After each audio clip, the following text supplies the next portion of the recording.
Simba ili set the best standard, almost like a Super Bowl performance. Congratulations. Thank you. Wanaibebea bango sana. Ni kuhusiana na basi ambalo lilikuwa promised kwamba litakuja. Nafikiri likifika Jairut pia atakuwa kwenye nafasi ya kuzungumzia na kutaarifu umma ili waweze kujionea wenyewe kuhusu aina ya basi ambalo linakuja kwa ajili ya klabu ya Simba. Jamani, sanamu la Aunty Zubi lijengwe wapi? Hapa. Neno moja uwaelezee mashabiki wa Simba, utatumia neno gani? Brilliant. Mshahara wa chini kabisa wa mchezaji wa Simba ni shingapi? Hizo zitakuwa siri za jamii. Siku labda matokeo sio mazuri, ukifika nyumbani huwa inakuaje? Analala paka jikoni. Akipikwe kitu akipakuliwe. Hiyo movie inaitwaje? Inaitwa Ari ya Maisha. Ari ya Maisha. Yes. Iko YouTube? Bwana, kwanza msitafute.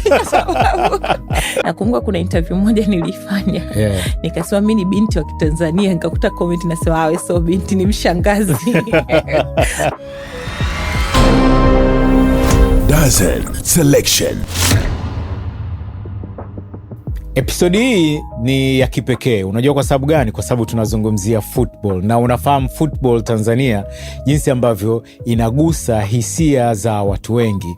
Football pia kwa Tanzania ni biashara, na tunafahamu talents ngapi ambazo zipo mtaani zimeingia kwenye football na zimeweza kufanikiwa kwa kiasi kikubwa. Na leo tunakaa na kiongozi, mfanya maamuzi, na ni mmoja kati ya wanawake wenye nguvu na ushawishi mkubwa katika uongozi barani Afrika. Ladies and gentlemen, namleta kwenu Aunty Zubi. Karibu kwenye Dazen Selection. Asante sana. Zubeda is your real name? Yeah. Hii Aunty Zubi imetoka wapi? Aunty Zubi imetokana na makuzi. Okay. Nilikuwa napenda sana watoto wa ndugu zangu, rafiki zangu. Okay. Na wengi walikuwa wanapenda kuniita mama. Nilikuwa nawapenda kiasi kwamba wakikaa karibu na mimi wananiita mama. Kwa ugomvi kati ya dada zangu au wadogo zangu wenye watoto na mimi. Kwa hiyo inabidi tukawa tunawaforce Aunty Zubi is not mama, Aunty Zubi.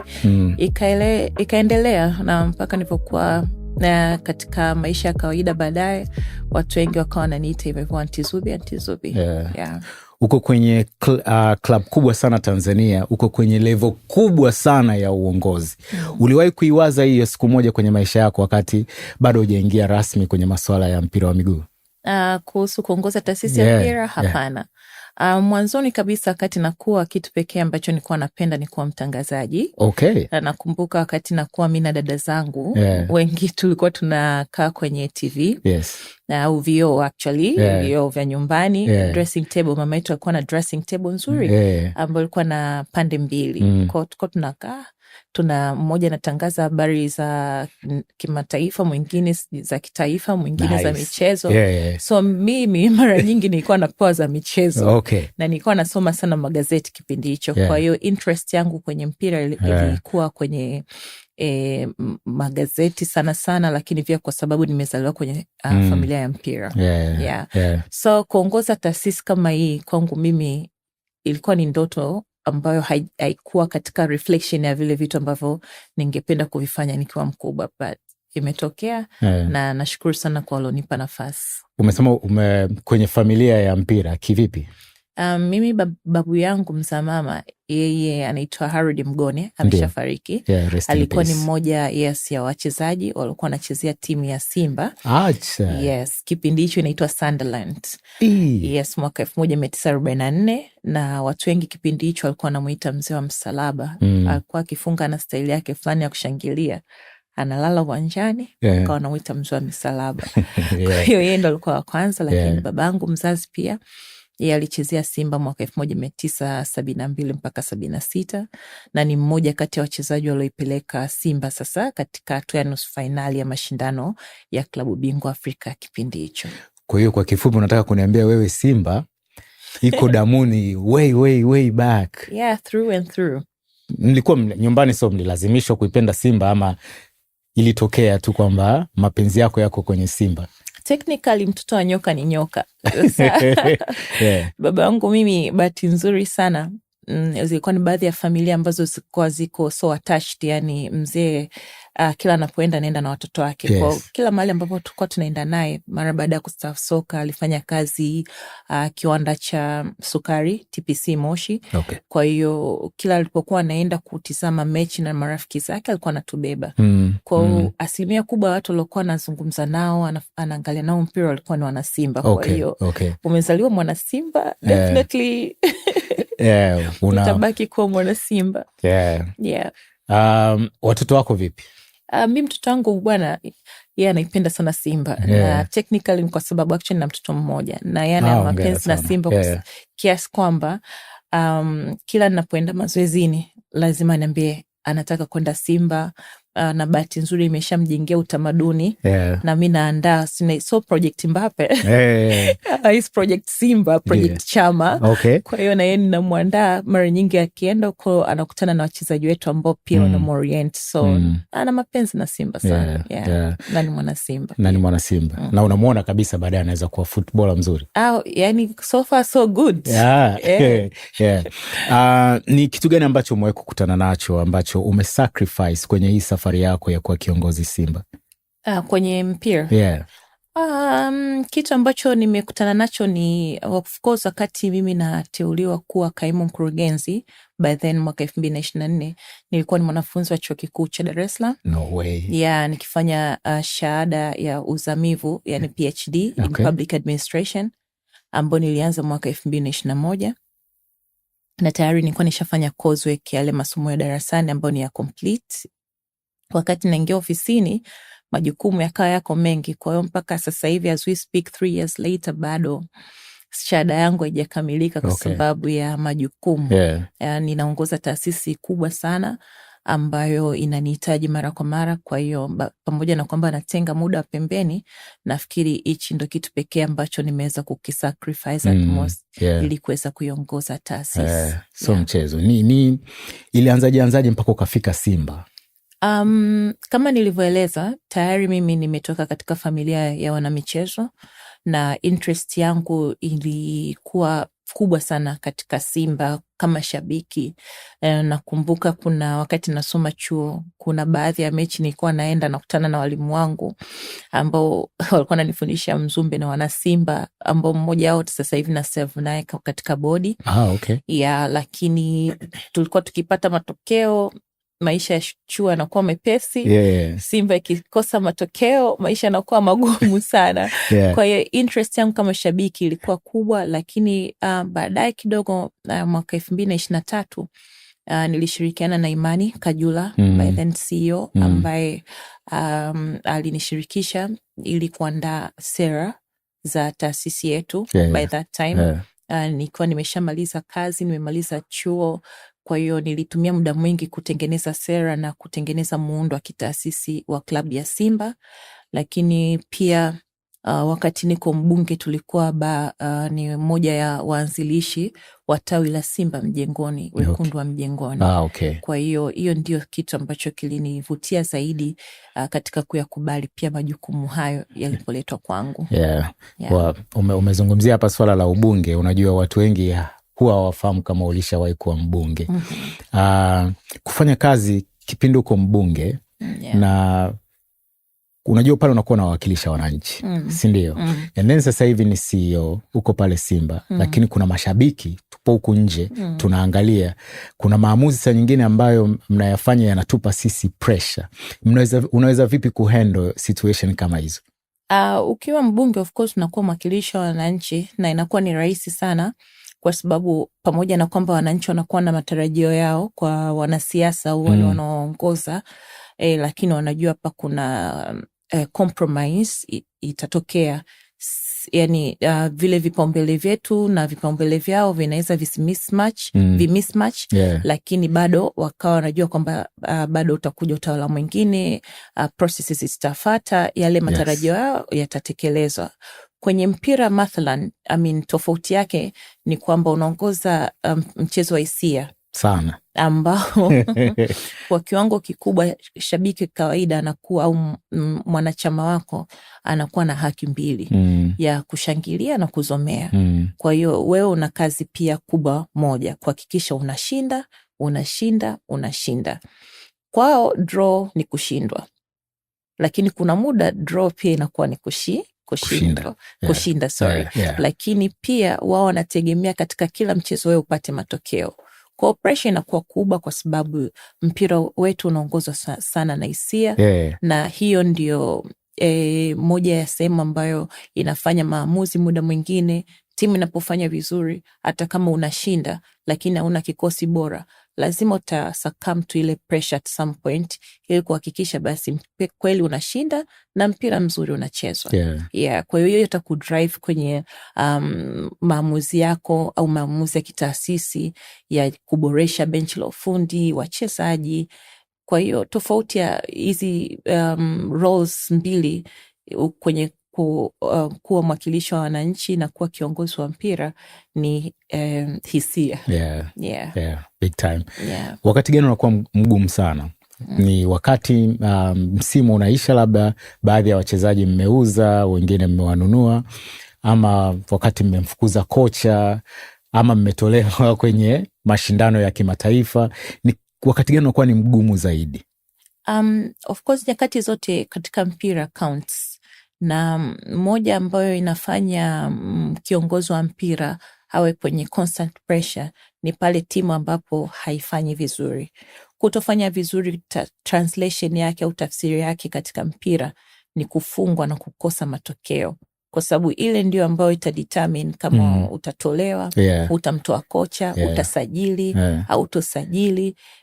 Wadhamini wanakuja pale ambapo timu inafanya vizuri. Mashabiki wanaendelea kuisupport timu pale inapofanya vizuri. Of course tofauti ipo. Mimi nimeona mashabiki wa Simba mara zote wamekuwa na tusupport through and through. Unapata matokeo, unakosa, bado tumesimamia ile falsafa yetu ya nguvu moja.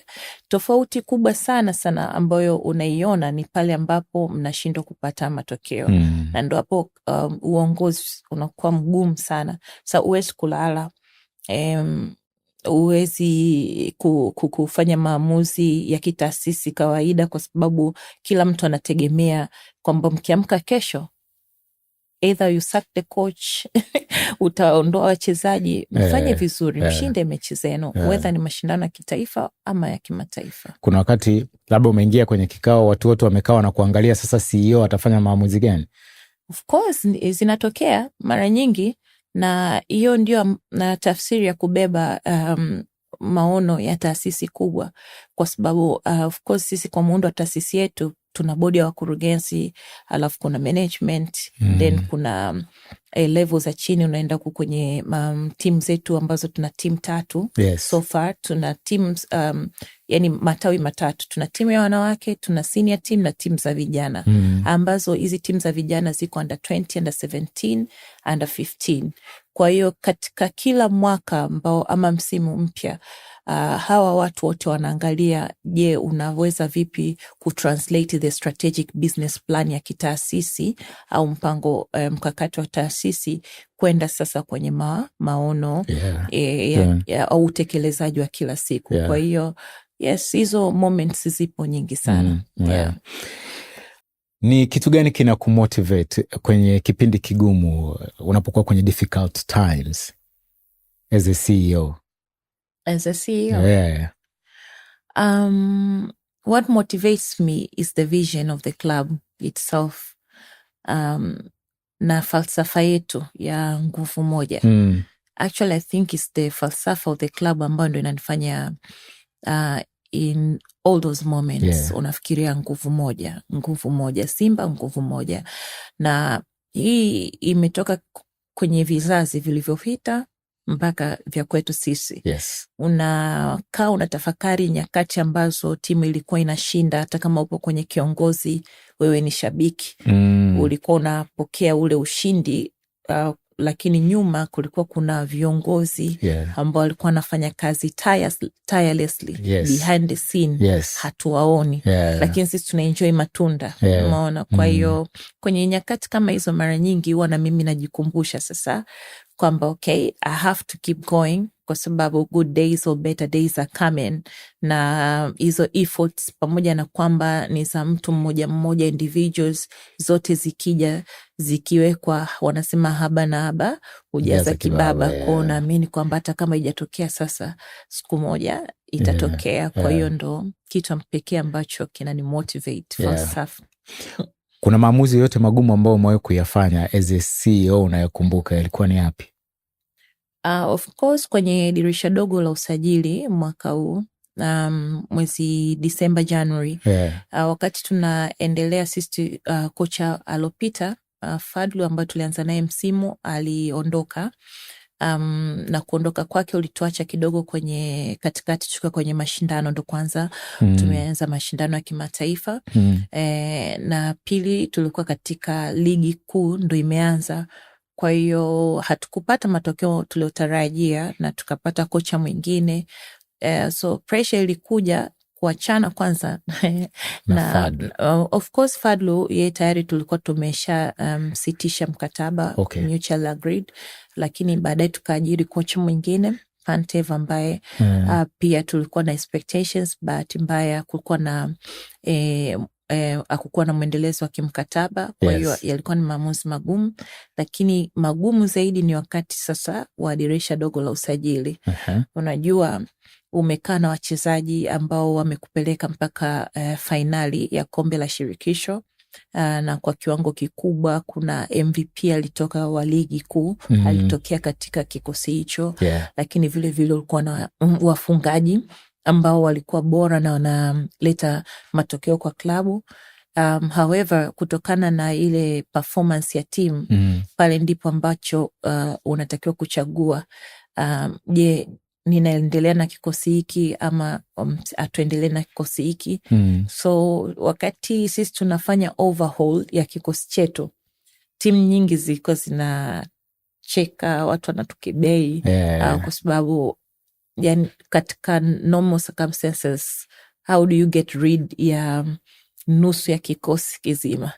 Wengine pale ndo walikuwa wanasema uongozi haufai, na kweli tulikuwa tupati matokeo. Lakini nafikiri hata baba wa taifa aliandika kitabu cha tujisahihishe, way back. Uongozi wetu ulizingatia nafikiri tathmini hiyo ya kujisahihisha, kuangalia ni maeneo gani ambayo tunaweza kufanya maboresho ambayo yatatupa matokeo.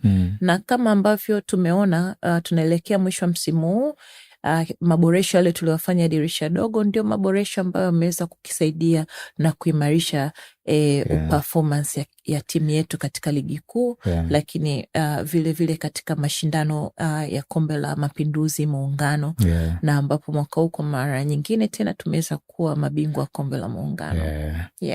Hongera sana. Tunafahamu kuna football as a game, lakini pia ni biashara. Unaweza vipi kubalance hivi vitu viwili kwa wakati mmoja?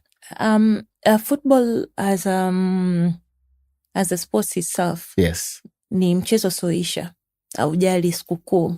Yani ni Christmas, ni Eid, kuna mechi lazima zichezwe. Na bahati nzuri sisi kama Simba Sports Club tuna fan base kubwa sana, mashabiki, wanachama wetu ni wengi na wanatusupport hata katika kipindi ambacho najua hapa watu wanatakiwa kuwa wamebreak, ni sikukuu, lakini wanajitokeza. Lakini kwa upande mwingine kama business, this is where you set a mark ya utofauti katika biashara, na ndipo ambapo vitu vingi vinafanyika. Kwanza, mwanzo awali nimezungumzia kuhusu strategic business plan, ambayo ile ndio na drive maono ya kitaasisi ya muda mfupi na ya muda mrefu. Yale ndio ambayo yanakuinform insights za market inaendaje, ni vitu gani wapenda mpira wanavipenda katika wakati huo, trends, opponents wako wanafanya nini, je klabu nyingine duniani zinafanya nini kwa upande wa jerseys, kwa upande wa matangazo. Lakini vile vile sasa hivi tumeona kuna drive kubwa na growth katika digital marketing. Yes. Kwa hiyo unaangalia ni kwa kiwango gani ninaweza kila siku kuanalyze data na kuzitumia hizi data katika insights mbalimbali, whether ni commercial, whether ni legal, kwa sababu hata katika upande wa kisheria kuna vitu vingi ambavyo hufanyika, mabadiliko ya kikanuni ambayo pia yanaweza yaka kuinform as a chief executive officer kuweza kufanya mabadiliko ya kibiashara. Tumeangalia kwa mfano katika ligi kuu ya Uingereza, wao wana Featherway Betting kama main sponsors au wadhamini wakuu wa ligi zao. Lakini ukiangalia kwa upande wetu sisi Tanzania na Afrika ndo main sponsors wa timu zetu hizi. Yes. Kwa hiyo hivyo vitu vyote kama mtendaji mkuu lazima ziwe katika fingertips zako. Lakini vile vile kuna mashindano ya kimataifa ya kitaifa ambayo kwa mfano tunaangalia yanilosema ya ndani. Haya yote yana kuinform ni decisions zipi ambazo wewe kama mtendaji mkuu when it comes to business lazima uzifanye. Lakini vile vile unatakiwa kuangalia consumers behavior. Sisi tunawaangalia mashabiki pia kama walaji. Kwa hiyo lazima kila kitu ambacho mnaki initiate, mnaki drive kiendani pia na palette na trends pia za consumers ambao ndo mashabiki wetu. Yeah. Mapato ya Simba yanapatikana kutoka wapi zaidi? Wadhamini, bidhaa ambazo mnatuletea mashabiki tuzinunue, ama viingilio vya games? Kwanza I'm so happy umeuliza hilo swali. Yeah. One of the main income ambao sisi tunaipata ni kutoka kwa wadhamini wetu, na wadhamini wetu wamegawanyika katika makundi mawili. Tuna main sponsors ambao ni Betway. Wao ndio wamewekeza asilimia kubwa katika udhamini, ambapo baadhi ya mapato tunayoyapata kutoka kwao ndio wanaoendesha shughuli za kila siku za klabu yetu. Lakini vile vile tuna udhamini wa vifaa vya michezo, kuna jerseys, kuna kofia, kuna scarves ambazo pia kuna mzabuni wake ambaye ni J-Root Investment. Yes. Na bahati nzuri sana Wanasimba ni kati ya watu ambao wananunua vifaa genuine kutoka kwa wazabuni wetu. Kwa hiyo asilimia kubwa ya mapato yanayotokana na hizi two main domains ndio ambayo yanachangia kwa mapato ya klabu yetu. Lakini kwa asilimia kubwa, namba 3, you won't be surprised, mapato kutoka kwenye viingilio. Klabu yetu ndio imeongoza kwa muda wa miaka kama sio mathalan 10 kuwa na mashabiki ambao wanalipa viingilio, hawaingii bure uwanjani. Yani wanakuja mechi ziwe za mikoani, ziwe za hapa Dar es Salaam, wana show up na they show up large, na wao ndio kwa kiwango kikubwa wanachangia mapato yetu. Na kwa kipekee kabisa niwashukuru sana Wanasimba, wametisha sana. Umezungumzia swala la J-Root hapa.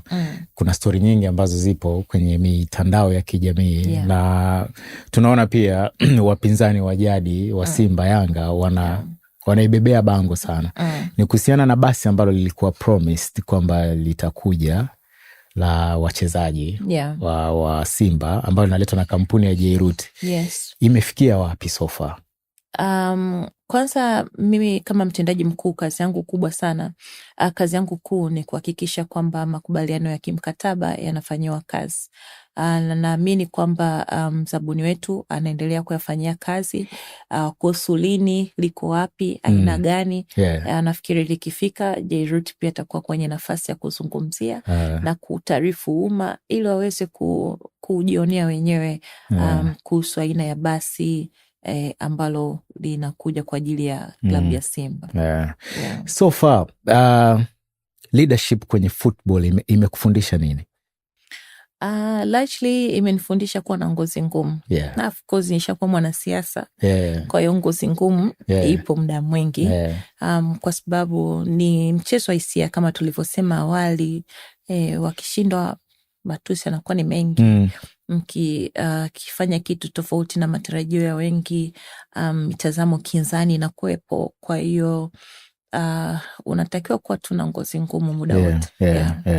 Tufocus kidogo sasa kwenye Simba Sports Club as a club. Long vision yako ni ipi?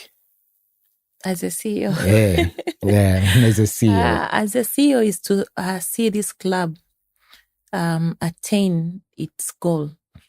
Tumekuwa tunashiriki kwa muda mrefu katika mashindano ya kimataifa. Of course, katika rankings za klabu au vilabu barani Afrika tumedrop kidogo. Okay.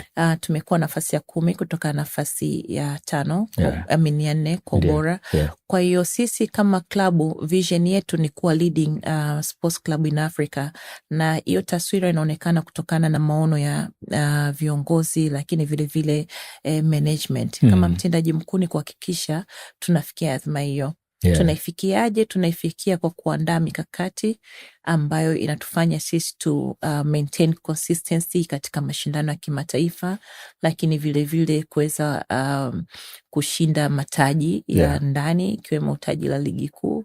Na nafikiri kazi kubwa imefanyika sana. Unajua misimu 4 mfululizo klabu yetu haijakuwa na kombe lolote ndani ya Tanzania. Kwa hiyo ni kazi yetu kama viongozi kuhakikisha basi tunarekebisha hayo na kuyaelekea maono ya kuwa kilabu bora barani Afrika. Okay. Hiyo ni mipango ya muda mrefu. Ndani ya miaka 5 unaiona wapi klabu ya Simba? Of course I see it as one of the top clubs in Africa. Na naiona hiyo kwa sababu ukitizama thamani ya klabu yetu imekuwa inaongezeka siku hadi siku. Na hiyo inaongezeka, unaweza kuitathmini kwa aina ama quality ya wachezaji ambao tunao, aina ya benchi la ufundi ambalo tunalo, teknolojia tunazozitumia katika mpira, lakini vile vile uwekezaji mkubwa sana uliofanyika katika timu yetu ya vijana. Ukiangalia mpaka sasa timu ya Simba inaongoza kwa kuweka miundombinu ya kitaasisi kwa timu za vijana. Na ukiangalia pia katika kikosi chetu tuna cha senior team, kuna wachezaji vijana ambao wametokana kama ni mazao ya timu zetu za under 20, lakini vile vile tuna under 17 na tuna under 15. Na kwangu mimi nafikiri kwa kiwango kikubwa, ili uweze kupima ukubwa taasisi ya mpira ni kupima pia na investment yake inayofanyika pia katika uendelezaji wa soka la vijana ambao ndio wanabeba maono ya muda mrefu ya klabu hizi. Huwezi kuamini, hilo lilikuwa ni swali langu linalofuata. Kitaka kujua ni namna gani tunaweza tukalipeleka soka mbele, especially la Tanzania hata ya Simba, kwa kuwekeza kwa vijana. Nataka kujua mipango ya Simba na ndio hiyo tayari umesha mention. Ndio. Tunaona lakini mna invest zaidi kwenye hawa vijana wadogo, lakini ni mara chache sana tunawaona wakienda kwenye senior team. Ni kitu gani kinakwamisha hapo katikati? Actually the trends change. Miaka ya nyuma of course ndo kulikuwa kuna hiyo gap ama loophole, lakini sasa hivi kwa kushirikiana na kamati yetu ya bodi ya soka la vijana kumekuwa na dedicated viongozi ambao wamehakikisha wanasimamia so tu maono, maana maono bila utekelezaji ni sifuri. Kweli. Na sisi kama upande wa management tumehakikisha kwa kiwango kikubwa tunaekeza kwa vijana. Timu ya Serengeti under 17, kuna kijana pale Mbegu, Hussein Mbegu, ni zao la Simba ambao wanacheza katika michuano ya vijana ya dunia. Lakini vile vile tuna kijana Bashiru ambaye pia katika ukimfuatilia katika ukuaji wa soka la kwetu ni kati ya watu ambao wako translated katika senior team. Tuna goalkeeper Alexander. Kwa mimi my take na soka la vijana ni kwamba it takes a will, wanasema utayari wa taasisi katika kuhakikisha kwamba wanayaishi maono ya muda mrefu na ndani ya muda mfupi kuyafanyia kazi kwa vitendo. Kwa hiyo uendelezaji wa vijana kwa Tanzania kwanza ni kitu ambacho hakiepukiki, kwa sababu timu ya taifa pia inategemea, timu zetu za taifa zinategemea vijana wa ndani. Na sasa hivi kumekuwa na competition, ushindani mkubwa sana. Kweli. Kila mtu ambaye anakuja kucheza Tanzania anataka kubaki Tanzania, ambao sio raia wa kigeni. Kuna kipindi kuna vilabu pia badilisha uraia wa wachezaji wake. Hayo yote ni kuonesha kwamba kuna gaping katika maendeleo ya soka letu. Kwa hiyo uwekezaji katika soka la vijana ni kitu ambacho hakiepukiki. Na mimi naishukuru sana TFF ambayo ndio imekuwa kinara katika kusimamia sasa hizi ligi za vijana zinapata uhai, na vilabu vina comply kuwa na timu za vijana ili kuongeza tija katika soka. Kwa sababu umezungumzia soka umezungumzia sana upande wa vijana. Yes. Tuzungumzie kiujumla in football. Tunaweza kama nchi sasa, kama Watanzania, tunaweza vipi kuitengeneza timu ambayo inaweza ikakompete na timu nyingine duniani? Yani kwa mtazamo wako wewe kama Aunty Zubi. You cannot buy talent. Ni dhahiri shairi kwamba soka la Tanzania limekuwa na linakuwa na trends zinazoendelea duniani. Ligi yetu sasa hivi ni kati ya ligi bora Afrika, inashika namba 5. Kwa hiyo ni muhimu sasa wale watunga sera, viongozi wa shirikisho, viongozi wa wizara kuhakikisha kwamba sote tunazungumza lugha moja, na lugha moja ni pamoja na kutengeneza mazingira wezeshi, lakini mazingira rafiki katika soka. Na hii inaenda zaidi pia katika kuviwezesha hizi academies mbalimbali. Watanzania wengi sasa hivi wameona fursa katika mpira, kwa academies nazo zimekuwa zinaonekana. Lakini mimi ukiniuliza leo, kuna talents nyingi sana, vipaji viko vingi sana ambavyo vinaachwa mtaani. Kama hajapata fursa ya kuwepo katika vilabu vyetu au kwenye academy, manake kile kipaji kinapotea. Kwa hiyo inahitajika nguvu ya ziada sana kuhakikisha vijana ambao wanalijua soka kweli kweli, ambao wako nje ya mfumo, basi tunawapatia nafasi ya wao kushowcase zile kushowcase talent zao. Na ndio maana kuna mashindano kama Ndondo Cup ambayo ina recognize wachezaji ambao hawajapata fursa ya kuwemo katika mifumo rasmi. Na mimi nafikiri kama Tanzania tukiwekeza nguvu pamoja, soka linaweza likawa ni moja ya sekta ambazo zinatoa ajira, lakini vile vile zikawa zinatoa ujira sahihi. Kwa mfano leo ukizungumzia mishahara ama marupurupu ambao wachezaji wanapata, maboresho yani ya maslahi katika soka la Tanzania yamekuwa ni makubwa sana. Na ndio maana unaona taasisi nyingine kama TRA, NSSF zote nazo zimeintegrate mifumo yake kuhakikisha kwamba the ecosystem yenyewe ina blend na taratibu za nchi. Kwao ni sehemu ambayo ikiwekewa mkazo zaidi, uwekezaji ukafanyika. Yes. Of course tuna viwanja vingi vya michezo. Sitaki kuzungumzia maendeleo ya vilabu na umiliki wa viwanja vya soka, lakini napenda kuona jinsi ambavyo serikali inafanya deliberately uwekezaji katika viwanja hivi ambavyo vingi viko chini ya kata zetu, halmashauri, manispaa, na kuviendeleza ili vijana wapate sehemu. Zamani kulikuwa kuna maeneo ya wazi. Mimi nimeishi sana Magomeni. Kuna sehemu kunaitwa Shining ambapo ukienda huko soka cha ndimu kinapigwa hapo asubuhi, mchana, jioni.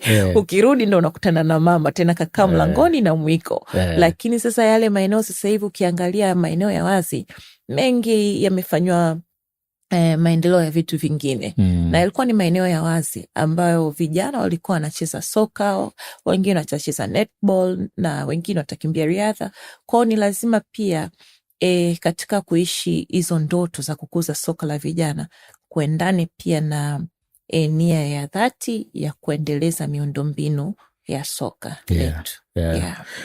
Umezungumzia hapa masuala ya vipato vya wachezaji na jinsi ambavyo football sasa hivi inawalipa vizuri. Unaweza kanipa mshahara wa chini kabisa wa mchezaji wa Simba ni shilingi ngapi? Hizo zitakuwa siri za jamii. Basi okay. Inapungua kiasi gani au inaanzia kiasi gani? I wouldn't be in a position to say kwa sababu tunaishi katika competitive nature, lakini what I'm saying ni kwamba football imefungua milango kwa waajiri, sasa vilabu vyetu kuweza kutoa ujira unaoendana na zile talents zetu. Na ndio maana unaona sasa hivi ukiangalia maisha ya wanasoka. So mi babangu alikuwa mchezaji zamani. Lakini nilikuwa najiuliza mara mbili kwa nini hakuwa anafanya kazi nyingine. Kwa sababu unajua zamani watu wamededicate zile vipaji vyao kwa muda mrefu kwenye klabu moja. Unakuta mchezaji anakaa miaka 5, 6, 7 lakini hajaenda mbele. Lakini vile vile unaangalia wanasoka wengi wa zamani, maisha yao ukiyatizama unasema hawa ndo watu ambao nilikuwa nikihadithiwa au nikiwaona kipindi wanacheza mpira ndo yameishia hivyo. Lakini improvement kubwa imefanyika sasa hivi, na hii inatokana pia na tumezungumzia mwanzo ukuaji wa kitaasisi kwenye masuala ya biashara, masuala ya udhamini ambao sasa pia amefanya mchezaji apate ujira ama alipwe malipo yenye staha. Wenzetu Ulaya wanakuwaga wanaonyesha kabisa kwamba unajua mchezaji fulani analipwa kiasi gani, amesajiliwa kwa kiasi gani. Bongo inakuwa ni siri kidogo. Ni sababu ya familia au mtu binafsi anaona hapana, tusiweke mshahara wangu live? Sasa mimi hapa umezungumza vizuri. Mchezaji mathalan analipwa labda milioni 20, alafu anatoka katika familia ambayo ni tegemezi. Ndio CEO anasema kwamba Dazen hapa analipwa milioni 20. Kesho shangazi atameza mpini, mjomba atakalia msumari, mambo atakuwa ni mengi, na sisi ndo breadwinners wa familia zetu. Ni kitu gani ambacho huo mnakiangalia wakati mnamsaini mchezaji?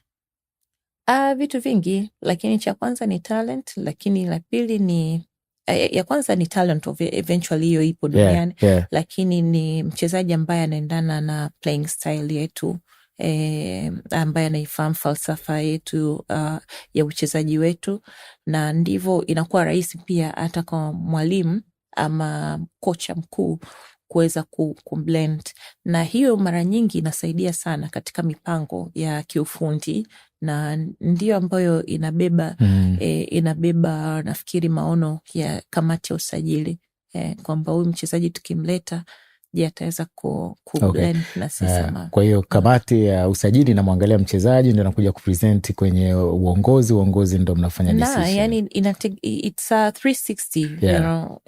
Kuna talent, unaenda kucheza mpira na timu unajua kabisa ile mali hauwezi ukiachia. Usipoichukua waweza kuataichukua, na tunaishi katika soka la ushindani.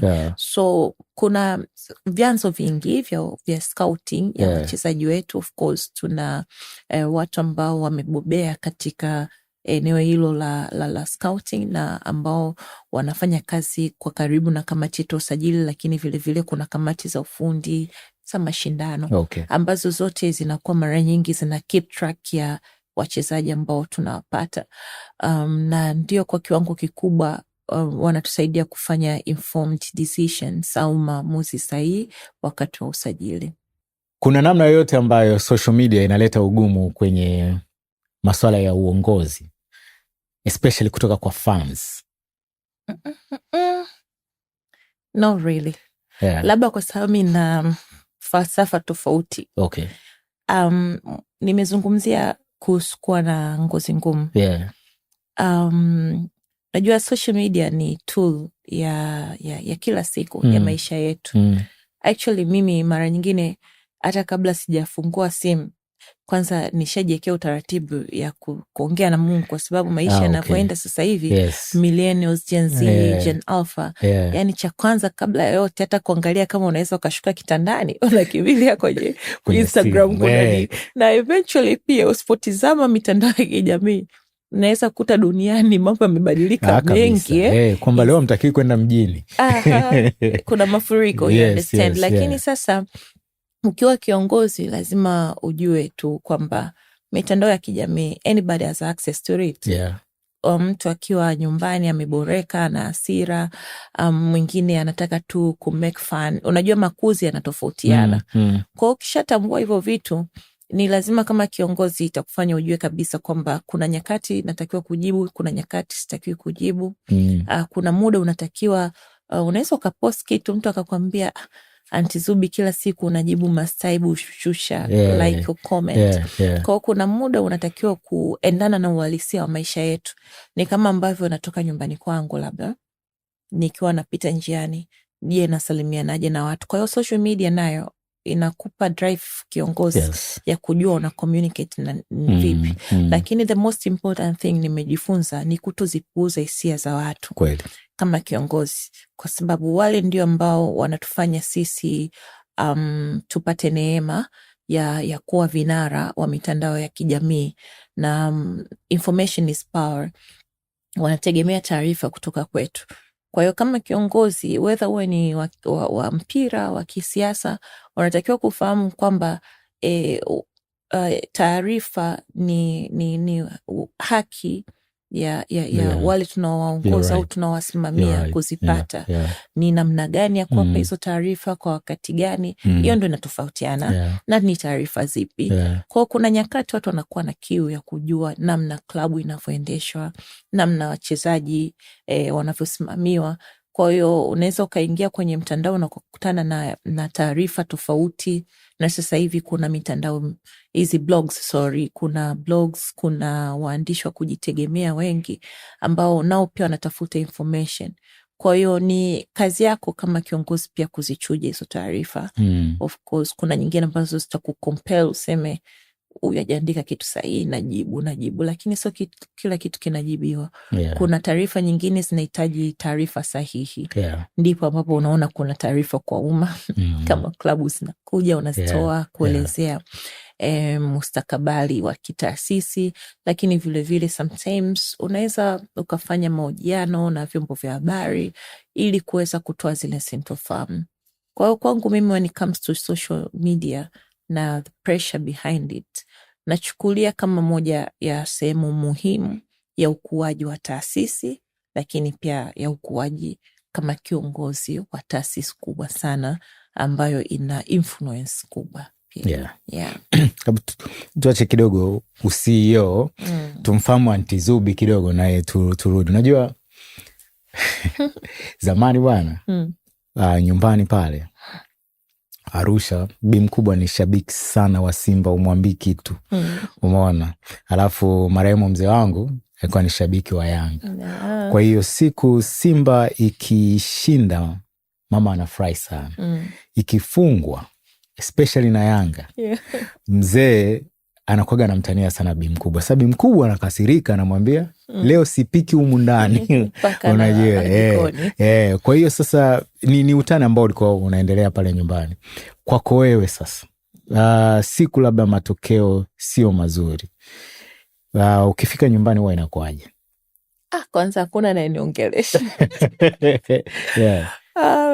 Surprisingly hakuna anayeniongelesha kwa sababu kila mtu sasa anajua.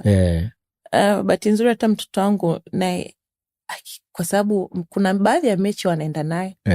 Kuna baadhi ya mechi zikiwa hazina matokeo anakuwa ameshaambizana na wenzake. Kwa hiyo yeye ndo mtu pekee at least anaweza kunsogelea, akaniambia so sorry mami, it's okay, Simba is going to win again. Unaona? Lakini wale ambao tunaongea lugha moja, watu wazima wenzangu, hakuna anayeniongelesha. Yani wanasubiri kwanza mimi niongee. Lakini kwenye chakula hapo ndo kabisa wanisahau.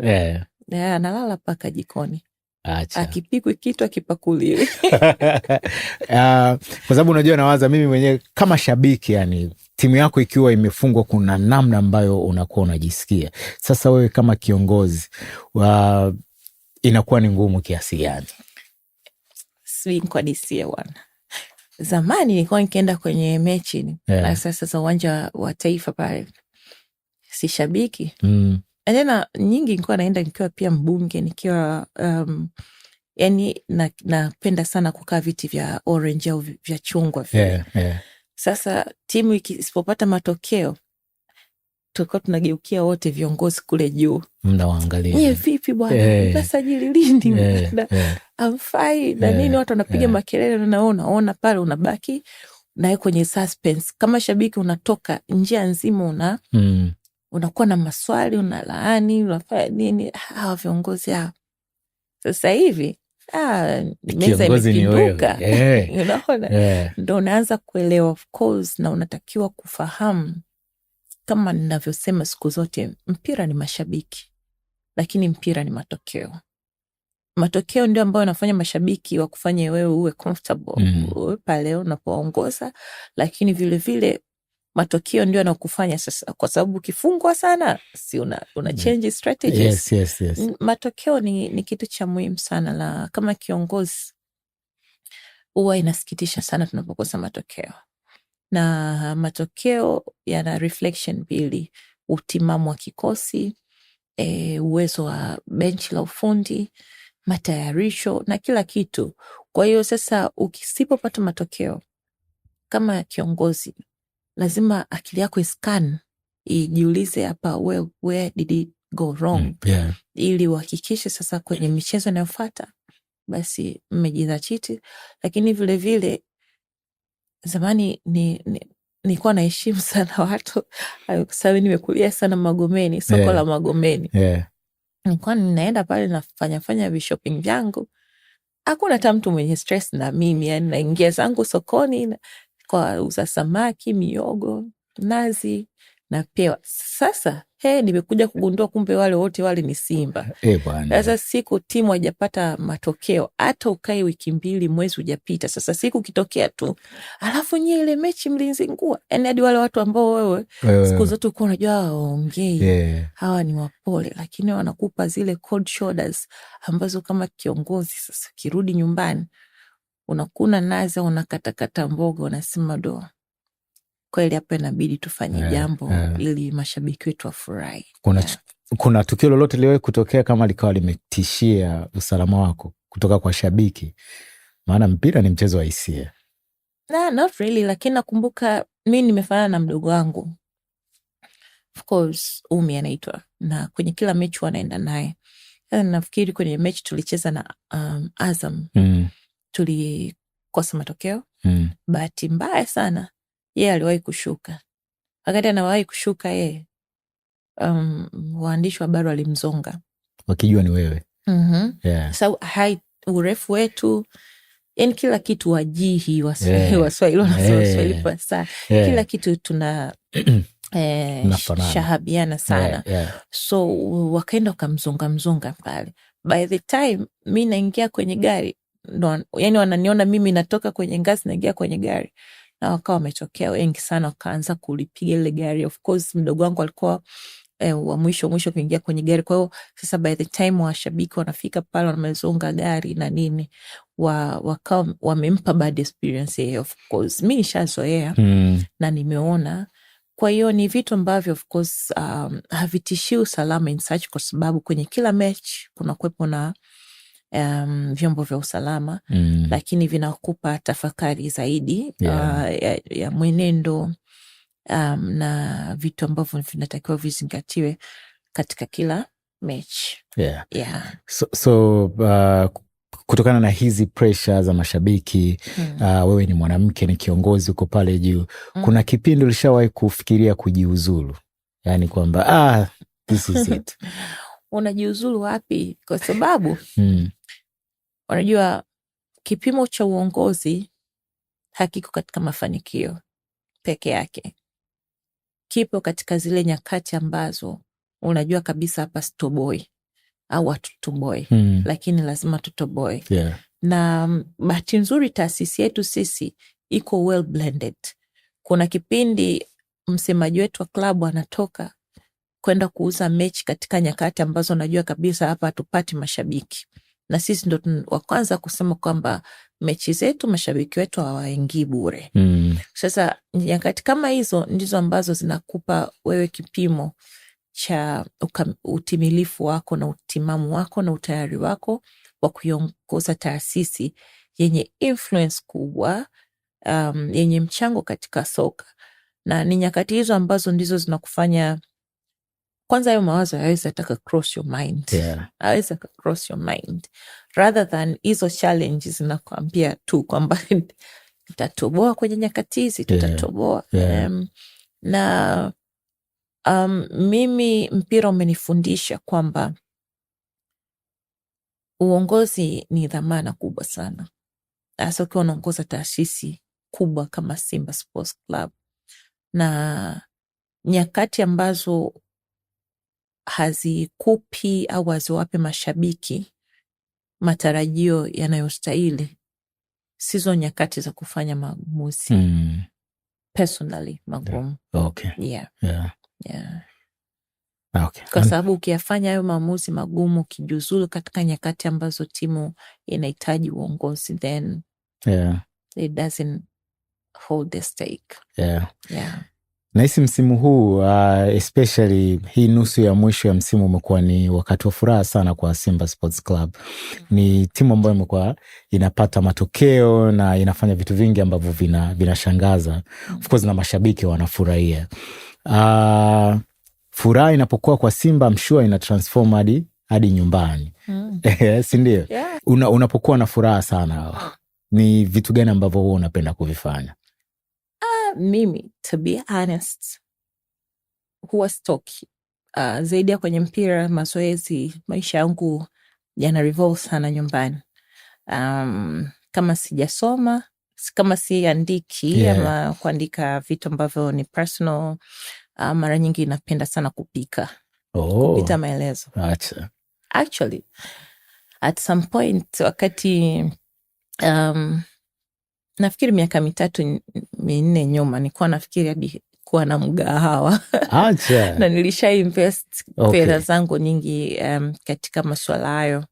Na ungeniuliza kama singekuwa mwanahabari, nafikiri kazi yangu ya pili ingekuwa ni upishi. Kweli? Bana. Kuna vidamdamu vya Kizanzibari mnaishi. Na what's your favorite food?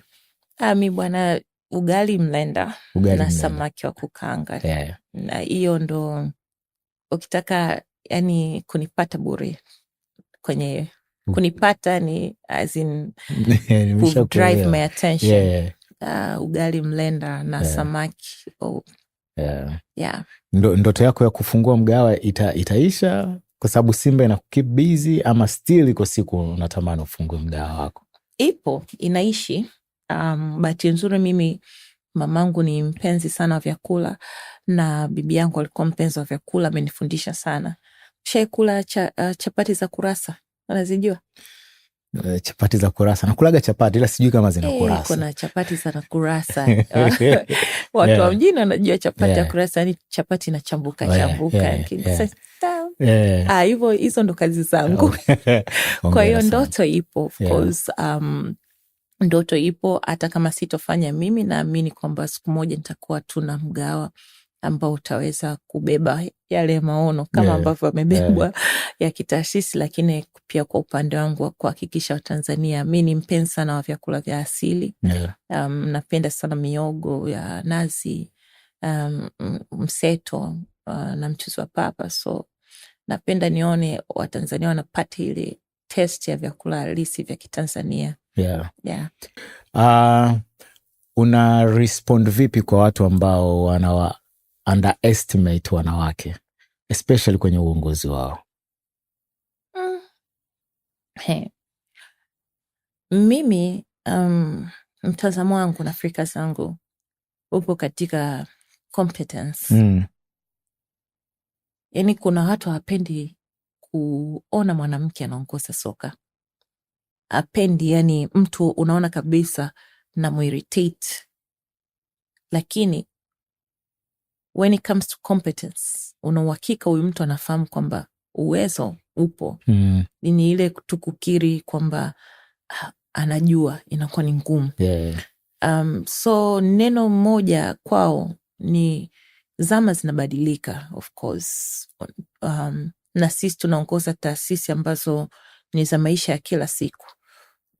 Utaenda dunia nzima, of course. Challenge ya wanawake katika soka ni challenge ya Tanzania, wanawake katika soka. Na ukienda pia katika nchi zilizoendelea pia unaikuta iko hivyo, you understand. Kwa hiyo hii ni global, tuseme ni tatizo la kidunia. Na bahati nzuri sana kumekuwa na affirmative actions ambazo zinafanywa kitaasisi kama taifa, na nchi nyingine zimeenda mbali, zimetengeneza kabisa utaratibu kwamba katika soka uongozi lazima uwe na quota, hii reflection ya kitaasisi kwa ujumla lazima iwepo. Okay. Lakini sio tu wanawake, lakini wanawake ambao wanaweza. Kwa hiyo kwa wale ambao hawako tayari, they have to, kwa sababu sisi tunaenda na kasi ya dunia. Unaona mabadiliko yanaenda na kuja. Hakuna watu, zamani ilikuwa hata watoto wa kike kucheza soka kwa naonekana kama ni uuni. Yeah. Lakini sasa hivi tunaona watoto wa kike wanacheza soka, linavutia. Limetengeneza ajira. Kwa vivyo hivyo, na kwa upande wa viongozi wanawake nafikiri it's about time. Lazima watu wajue kwamba there should be a seat for a lady. Yeah. Kuna wasichana wadogo ambao wanakuangalia Aunty Zubi na wanatamani siku moja waingie kwenye uongozi, especially kwenye upande wa football. Hebu waambie kitu. Kila kitu ni uthubutu. Uthubutu, utayari, ndivyo ambavyo vitaweza kukupa nafasi kwenye tasnia ambazo zinaonekana haziwezi kuaccommodate watoto wa kike. Bahati nzuri mi nimesoma katika shule za serikali kabisa. Yeah. Unapozungumzia shule za serikali unaweza kuzilinganisha na shule za kata, ambazo ukiangalia pia makuzi, jamii niliyotoka, walionizunguka, watoto wengi wa kike walipoteza ndoto zao. So kwa sababu tu hawajajiamini, ila ni kwa sababu hawakuwa na uthubutu, lakini vile vile hawakupata mwongozo sahihi. Kwa hiyo kwa watoto wote wa kike wanaotizama, ni muhimu kuziamini ndoto zako, kuziwekea maono na kuziishi. Lolote linawezekana chini ya jua. Unafikiri soka la Afrika lina support kuwa empower wanawake kwenye soka? Of course it does. At some point, nimesema mabadiliko ya kitaasisi yako Tanzania tu, yanaenda hadi Afrika. Ukitizama muundo wa taasisi zinazoongoza shirikisho la soka la Afrika, kuna baadhi ya maeneo umeona kumefanyika maboresho ya viongozi wanawake ambayo ni exemplary. Mimi nataka kuona siku moja, sitaki kuona ni tunakaa kwenye secretariat labda tunakuwa na mwanamke kiongozi kwa sababu tu anaongoza timu ya wanawake. You understand? Yes. Yani kuna nafasi kwa mfano za wajumbe wa secretariat, afu wajumbe wanatokana na nafasi ya matawi ya taasisi. Kwa sababu kuna soka la wanawake, basi ndo mwanamke ndo anapitia kwa mwamvulio.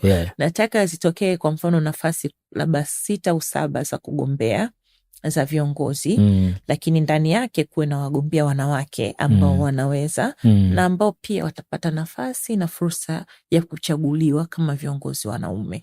Kwa hiyo tu ndio kiu yangu ya kuona, na nashukuru sana kadri siku zinavyoenda kumekuwa na mabadiliko ya kimfumo. Okay, Aunty Zubi hapa na maswali fulani hivi. Kidogo yanahusisha maswala ya football, yanahusisha Simba Sports Club, yanahusisha you as a CEO na personal kidogo, au sio? Okay. Uko tayari? Yeah. Okay. Hii mashabiki wa Simba watafurahia sana hili swali. Katika timu ya Simba Sports Club, ni mchezaji gani ni funniest? Yani huwa ni kiburudisho kwa wenzake, kwa kuwafurahisha kwa vitu ambavyo wanafanya. The funniest? Yeah. I think maybe Gwe. Is he funny or not? But nafikiri Libase Gwe. Naona mara nyingi. Lakini vile vile Kibabage, mzee wa kujitutumua. Okay. Umeshawahi ku lost temper, yani ukawa na hasira kwa sababu ya football? Of course. Ilikuwaje hiyo? Hiyo inatokea mara nyingi. Simkiwa mjapata matokeo, sababu zinachelewa. Pale ndo unapojua kwamba kweli we are short tempered. Okay. Ni mechi gani ambayo imewahi kukupa ile hisia ya emotional mpaka ukatoa machozi? Inaweza ikawa iliyokufurahisha au iliyokuumiza. Ilionifurahisha sana ni mechi ambayo tulicheza dhidi ya Stellenbosch. Okay. Kwenye kombe la shirikisho. Yeah. Ambayo ilikuwa ni mechi intense. Sisi tulitegemea mashabiki wetu wa Tanzania wanaoishi Afrika Kusini walijitokeza wengi. Yeah. Lakini wale jamaa wakati tunaenda kucheza nao walivyoona mashabiki wetu wa Tanzania wamedrive toka Botswana na nchi za karibu, wakazuia mashabiki wetu. Kwa kuna mtiti pale. Okay.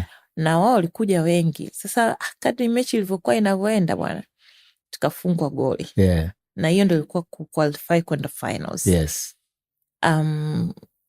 Wakati mechi inaendelea tukafungwa goli, lakini likawa call offside. Yeah.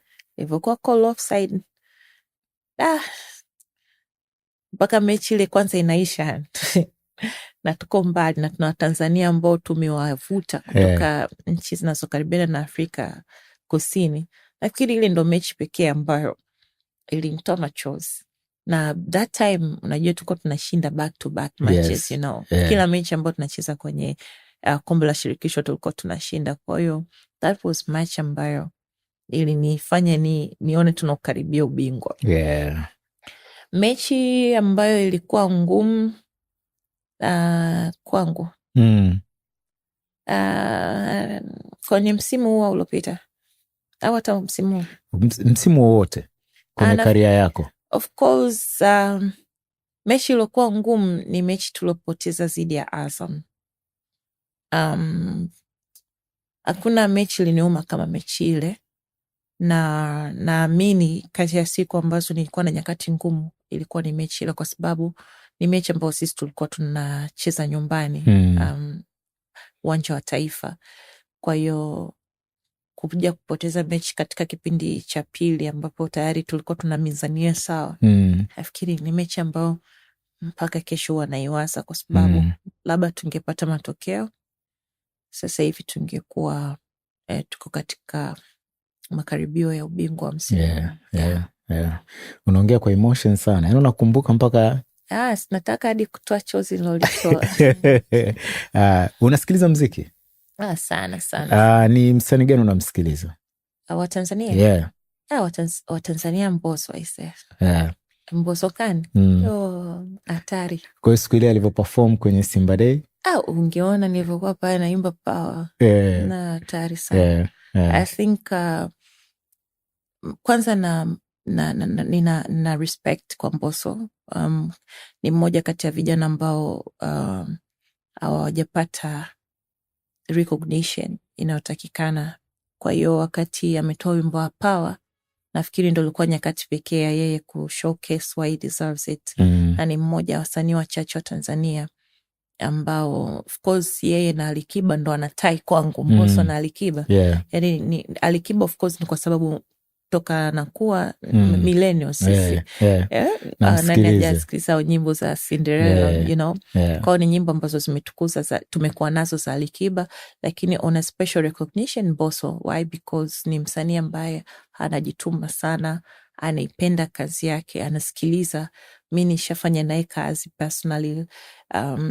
Ni mtu ambaye ana kiu ya kuhakikisha na deliver kile ambacho mnakubaliana. So wakati ana perform of course Simba Day,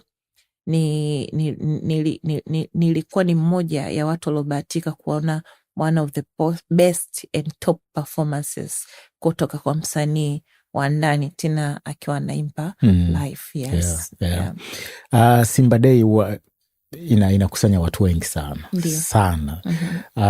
Tofauti na jinsi ambavyo inakuwa mechi za kawaida. Yeah. Unafikiri kwenda mbele inatakiwa kitu gani kifanyike ili tuweze kukusanya watu wengi kama wanaotokea kwenye Simba Day kwenye mechi za kawaida, na isiwe inajalisha Simba inacheza na nani? Yani iwe Simba na timu yoyote lakini uwanja umejaa kama vile. Sisi tuna rekodi na nimeisema awali. Yeah. Kwanza sisi Simba tunaishi falsafa na utamaduni wetu. na utamaduni wetu tumesema ni wa nguvu moja, yani falsafa ndo ina drive utamaduni. Kwa mashabiki wetu wamekuwa ni watu ambao wanapenda matukio yao, wanapenda timu yao inapocheza. Na bahati nzuri tunaposafiri hata mikoani, ukienda kuangalia timu zile ambazo zinakuwa ni wenyeji, asilimia kubwa ya mapato wanapata wakicheza mechi zao dhidi ya Simba. Zile za mikoani, ambao mathalan mmeenda kucheza Arusha, mmeenda kucheza Tabora, mmeenda kucheza Mbeya, wanajiokotea tu. Mbao kuna kipindi tumepropose mabadiliko kwamba lazima timu zote zi-earn. Kwa kiwango kikubwa sisi tumeweza kufikia. Simba Day of course tathmini yake ni uwanja wa Taifa, ambao by that time ulikuwa na accommodate watu 60,000.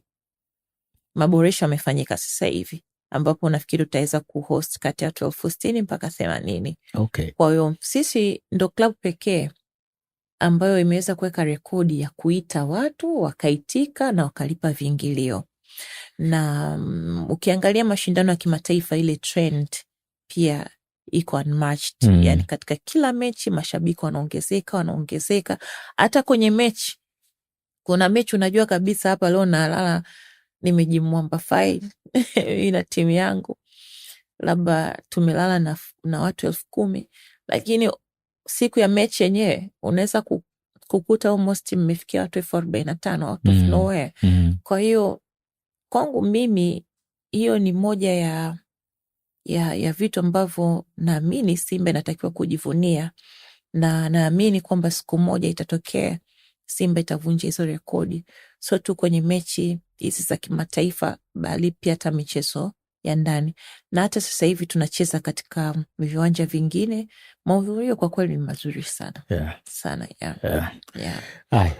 Baki kwenye maswali yangu yale, hili limekuja serious kidogo hapa katikati, kwa kama imeingia kama tangazo hivi. Wewe ni shabiki wa Ronaldo au Messi? Messi. Why? It's pure talent.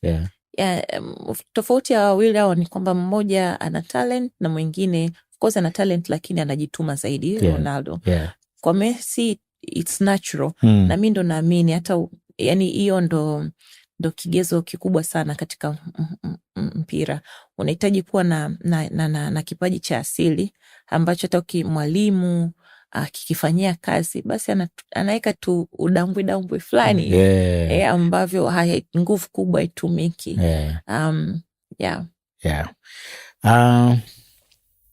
Kuna hizi scenario mbili.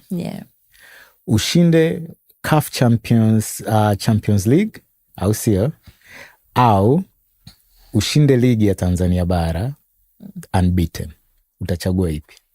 Kwanza nitachagua ushindi wa ligi kuu unbeaten. Kwa sababu nikishinda ligi kuu unbeaten, nani atanzuia kushinda ubingwa wa Afrika unbeaten? So it starts at home.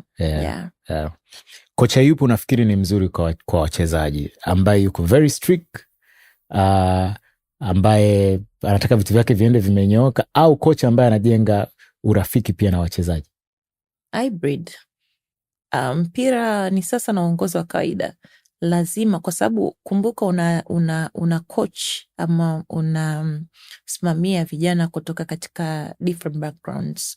Kuna watu wametoka katika jamii za French speaking, wengine wametoka wana makuzi tofauti, talents zinatofautiana. Kwa hiyo it needs a coach ambaye ana uwezo wa kuweza kusimamia misingi ya kitaasisi, mifumo ya ufundi, lakini vile ambaye an extra mile, ana uwezo pia ya kuwalea hawa vijana kama sehemu ya maisha yake, kwa sababu kocha ndio anayeweza kufanya vijana wawe easily motivated au demotivated. Ukiambiwa neno moja uwaelezee mashabiki wa Simba, utatumia neno gani? Neno moja?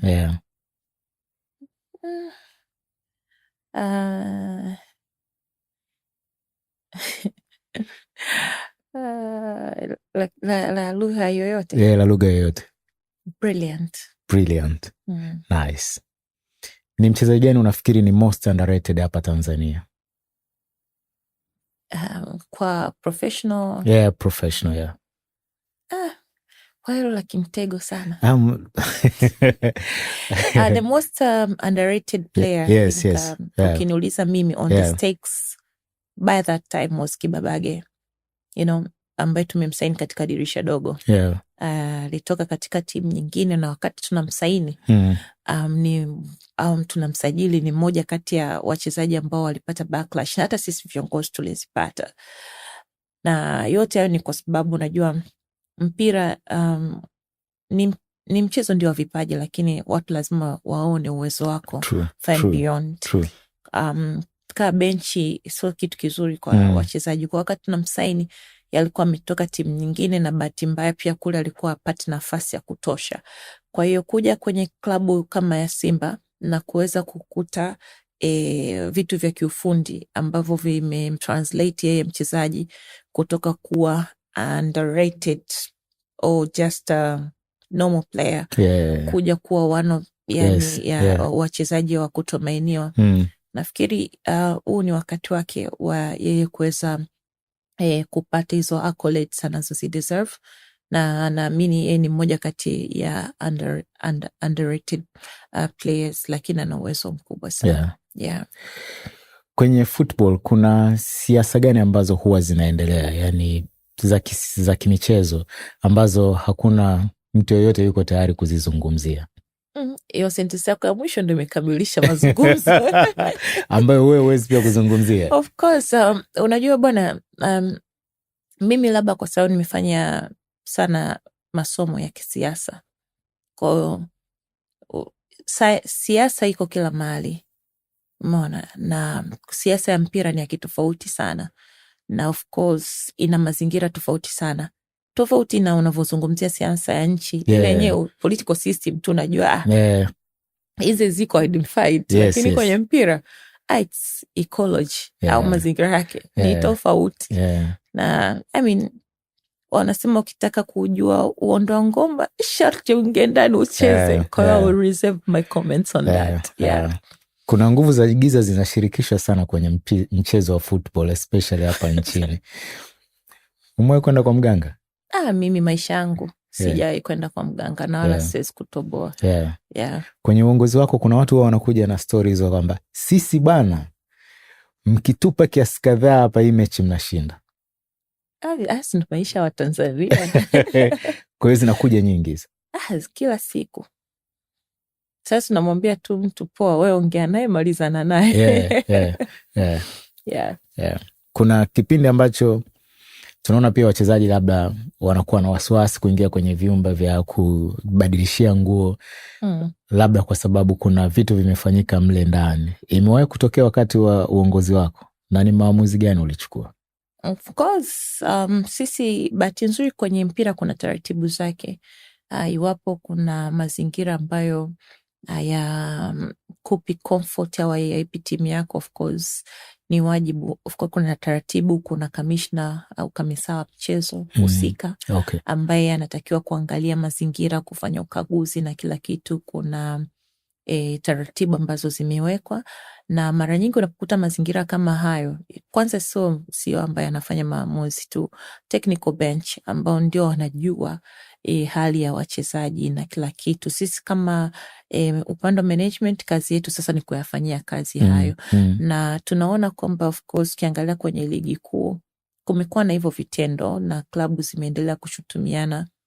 Sisi tuliwahi kukutana nao katika mchezo mmoja wapo kule Zanzibar, lakini taratibu zote za kisheria zilifuata, ama za kikanuni zilifuatwa kuwajulisha mamlaka. Kwa hiyo naamini mamlaka bado ya michezo Tanzania inayo nafasi ya kukomesha, ya kuhakikisha kila kilabu ama wapinzani wa timu wanazocheza, manake leo inaweza kutokea kwa Simba against timu nyingine B whatever, lakini ni lazima waeke kanuni kali sana ili kuweza kukomesha vitendo hivyo.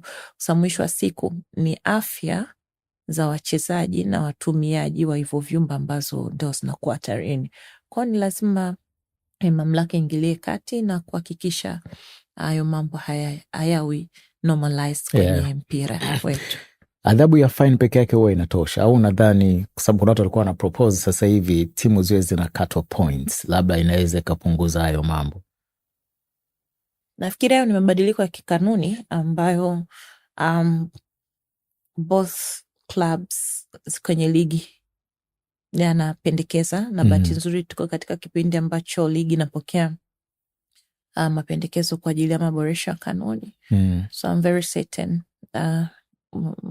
msimamo wa klabu yetu uko na umeshawasilishwa na naamini utafanyiwa kazi. Okay. Yeah. Aunty Zubi. Yes. Usingekuwa CEO wa Simba ungekuwa unafanya kazi gani? Mimi mpaka sasa hivi ningekuwa mwandishi. Mwandishi wa habari. Habari. Napenda sana kuandika sana, na napenda sana kuchambua mambo kwa undani wake. Kwa hiyo kama nisingekuwa CEO sasa hivi ningekuwa mwandishi wa habari. Sasa hivi huwezi kuwa mwandishi wa habari kama haujapitishwa na bodi ya ithibati. Hapo ningefeli. Hapo ungefeli. Miserably. Au ingebidi uende chuo. Ningeenda chuo, lakini on the serious note, kama nisingekuwa nilikuwa nataka nikutoa out of comfort zone, useme nataka kuchukua nafasi yako tena. Anyway, kama nisingekuwa CEO ningekuwa mwalimu. Okay. Kati ya vitu ambavyo nimejifunza katika maisha, mwaka huu natimiza miaka 40. Okay. Na kati ya vitu ambavyo nimejifunza ni kwamba kuna vitu vingi ambavyo vijana hawapati nafasi ya kuvifahamu nje ya madarasa. Na bahati mbaya sana madarasa yetu ya shuleni, ya vyuo vikuu hayajatuandaa au hajawaandaa vijana kuweza kufikiria nje ya mifumo ya kitaasisi za elimu. Kwa hiyo kama nisingekuwa CEO ningekuwa mwalimu, na bahati nzuri nilikuwa nimeshaanza kujitolea kufundisha chuo kikuu, na moja maeneo ambayo nilikuwa nafikiri yanahitaji mabadiliko ya muda mrefu ni mabadiliko ya kifikra ambayo yanaweza kumsaidia Mtanzania au kijana wa Kitanzania kufikiria nje ya mfumo wa elimu. Okay. Na kuweza kutanua wigo wa wao kuweza kuajiriwa au kujiajiri. Mfumo wa elimu wa sasa hivi unaufurahia? Ukiniuliza mimi kwa mfano, nimesoma, mimi napenda na ni mwanazuoni huko naelekea kuwa. Naona nimesoma sana. Actually wakati nakuwa wengi walikuwa wananiita John Kisomo. Mfumo wa elimu wa sasa hivi of course umeona kuna mabadiliko yamekuja ya kwamba darasa la kwanza mpaka la 6 na kupishwa. Lakini mimi kwangu bado naona maboresho au mabadiliko zaidi yanahitajika, kwa sababu kuanzia la kwanza mpaka la 6 sasa kwenye shule hizi za serikali tunasoma Kiswahili, lugha ya kufundishia ni Kiswahili. Lakini ukienda form 1 hadi form 4 lugha unayotumia ni Kiingereza, na mara nyingi inakuwa repetition. Lakini ukiangalia sayansi inavyosema ni kwamba most of learning inatokea ukiwa mdogo, ubongo ukiwa una mambo mengi, ambao manake ni kuanzia la kwanza mpaka la 6 au la 7. So thinking yangu ni kwamba lazima tuendane na mabadiliko ambayo yanaakisi pia trends za kidunia zinaendaje. Kwa hiyo mimi bado kilio changu kipo katika kuboresha elimu ya msingi. Of course kutakuwa na mijadala mengi ya kwamba Kiingereza au Kiswahili hakioneshi IQ ya mtu. Lakini kama tupo kama taifa tunaingia katika ushindani wa kijumuiya, Jumuiya ya Afrika Mashariki, Afrika, ni lazima tuangalie mwelekeo unaendaje katika elimu na sisi tufanye maboresho. Lakini vile vile kwa upande wa mitaala yetu lazima iwe accommodative jamani.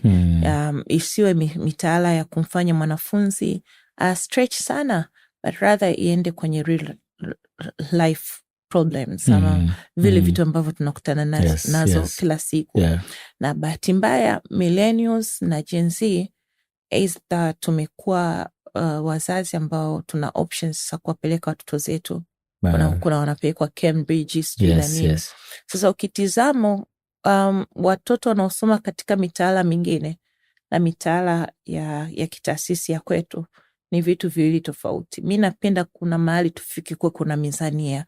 Of course hatuwezi wote kwenda kwenye mitaala hii ya kimataifa, lakini at least ifanyike assessment ambayo itatusaidia sisi kuweza kubridge hiyo gap katika mfumo wetu wa elimu. Yeah. Kitu ambacho umekizungumzia hapa nimekiona kwenye story, nimeisoma kwenye The Citizen siku kadhaa nyuma hapa, na walikuwa wanazungumzia ni jinsi gani ambavyo unajua serikali sasa hivi inazo hizi shule ambazo zinafundisha Kiingereza kuanzia level ya primary. English medium. Yani kupata nafasi pale imekuwa sio shughuli ndogo, kwa sababu kila mzazi anatamani mtoto wake aende kwenye elimu ya msingi iko katika lugha ya Kiingereza zaidi. Ndio hicho ambacho nakisema kwamba ili tuweze kwenda sawa na nchi nyingine za Afrika. Of course, zama tulizosoma sisi, utakubaliana na mimi, walimu wale waupe walikuwa so dedicated. Yani mambo yameenda kuwa mengi, wanafunzi sasa hivi wameongezeka, umeona, na wazazi wamekuwa wanachakarika sana. Tanzania wa sasa hivi lazima atafute kipato kwa njia yote ili watoto waweze kupata elimu bora. Shule zimekuwa zinafunguliwa mpaka milangoni mwetu. Nakuta daycare ziko nyingi, nursery, primary school, zote ni English medium. Na sasa kwenye jamii ambao sisi wengi tumetoka katika kipato cha chini ama cha kati, lazima hizo English medium ambazo ni za serikali zigombaniwe. Sasa ili kuondoa hiyo gap ni kuhakikisha at least sasa tunazitransform hizi shule nyingine zote. Mi nimesoma shule nimesoma Mzimuni Primary School, nimesoma shule wasichana Kisutu ya serikali, nimesoma shule ya Mkwawa sekondari, baadaye ilihamishwa kuwa chuo, nikaenda kusoma shule ya wasichana Iringa, yote pia ni ya serikali. Nimesoma chuo cha umma Mzumbe, degree ya kwanza na ya pili, na nilipata pia mkopo. Hayo yote ni mazingira wezeshi ya serikali kuhakikisha mtoto wa Kitanzania anapata nafasi ya kupata elimu. Lakini sasa kwa sababu zama zinabadilika, ni kuhakikisha yale mazingira yale ambayo yanaonekana yanapatikana kwa wachache sasa yaende kwa wengi, ili kuweza kumfanya mtu pia develop interest. Kwa sababu ukikuta huko mtaani vijana wengi hawana interest na shule, ni kwa sababu labda madarasa yako so boring. Lakini ukiwapeleka katika shule hizi nyingine za English medium ambazo zinatumia au curriculum tofauti, mitaala, ziko so exciting. Kwa hiyo tujenge mazingira ambayo yatawezesha watoto wetu kuwa wabunifu, kuwa na mitazamo ya ziada ambayo inaweza kuwajenga wao kifikra. Umenijibu kwa urefu, nimependa. Kwenye soka la wanawake hapa nchini, unaiona vipi nafasi yake, na inasogea inakuwa, na unaiona wapi maybe in 5 years to come? Oh yes, actually I enjoy ecology ya soka la wanawake. Imekuwa kwa kiwango kikubwa sana, na ligi yake imekuwa ya ushindani, na bahati nzuri hata shirikisho la soka la Tanzania nalo limeweka mazingira mazuri zaidi. Kwa mfano ukiangalia, unapozungumzia soka la wanawake, mechi zote za wanawake unajua timu hizi zikicheza ni bure. Umeona? Na hiyo inafanya watazamaji ama wapenzi kuongezeka katika viwanja. Lakini vile vile Azam TV yenyewe ambao ndo broadcasters ama wanaonyesha matangazo ya moja kwa moja. Kwa hiyo manake zamani zilikuwa hizi mechi za wanawake, timu inacheza huko ujue mechi imeishaje, lakini sasa hivi mechi nyingi zinaonyeshwa. Kwa hiyo imevutia, na bahati nzuri sana ukitaka kujua kwamba soka la wanawake linakuwa, unaangalia hata aina ya wachezaji tulionao. Limevutia wachezaji wa kulipwa kutoka nchi mbalimbali. Timu yangu mimi kwa mfano ina wachezaji ambao ni national team collabs, kutoka Kenya, kutoka Uganda, tuna wachezaji kutoka Cameroon mpaka sasa. Kwa hiyo hata benchi la ufundi miaka iliyopita lilikuwa chini ya makocha kutoka nje. na bahati nzuri sana sisi kama klabu tumeona fursa, na ndio maana hata pia ukizungumzia udhamini wa Simba Queens tunazungumzia udhamini ambao umetengwa kwa ajili ya soka la wanawake, na wana bajeti yao, wana mfumo wao, wana meneja wa timu, yani wana kila kitu ambacho wanakihitaji kama ambavyo iko katika mfumo wa senior team. So to me, ukiniuliza nafasi ya wanawake katika soka na maendeleo ya soka Tanzania, wanawake vipaji, nafikiri tuna nafasi kubwa sana ya kuboresha ligi yao, na bahati nzuri sana serikali imewekeza, watu binafsi wanawekeza, na kwangu mimi inanipa hari ya kuweka mipango mikakati zaidi kuhakikisha timu yetu, kwa mfano, sizungumzi kwa mfano, actually fact, tumebakisha mechi chache kabla kutawazwa kuwa mabingwa wa soka la wanawake, ambayo itatupa nafasi thank you ya kushiriki mashindano ya kimataifa. Nice. Kwa hiyo kwa kweli ni sehemu ya kujivunia kwetu sisi kama viongozi wanawake, kuona pia soka la wanawake linakuwa. Umeolewa Aunty Zubi? Nimeolewa. Hongera sana. Asante sana. Kwa sababu unajua unafanya kazi na wanaume wengi ambao wanazunguka kwenye soka la mpira wa miguu, si ndio? Ndiyo. Na pia unakutana na vijana wengi. Unajua kuna zile vijana pia wanatafuta sehemu ya kuegemea, ujue huyu mwadada CEO alafu ana muonekano nini, kwa hiyo atakuwa yuko vizuri financially. Zisha kukuta hizi yani kwenye DM labda simu, au wengine wamekuja live kabisa kuambia kwamba Aunty Zubi tunakuelewa, afu ukimwangalia unaona kabisa huyu. Of course, hiyo so changamoto, ni maisha ya kawaida. Tofauti yake ni kwamba ukiwa nje, nakumbuka kuna interview moja nilifanya, nikasema mimi ni binti wa Kitanzania, nikakuta comment nasema awe so binti, ni mshangazi.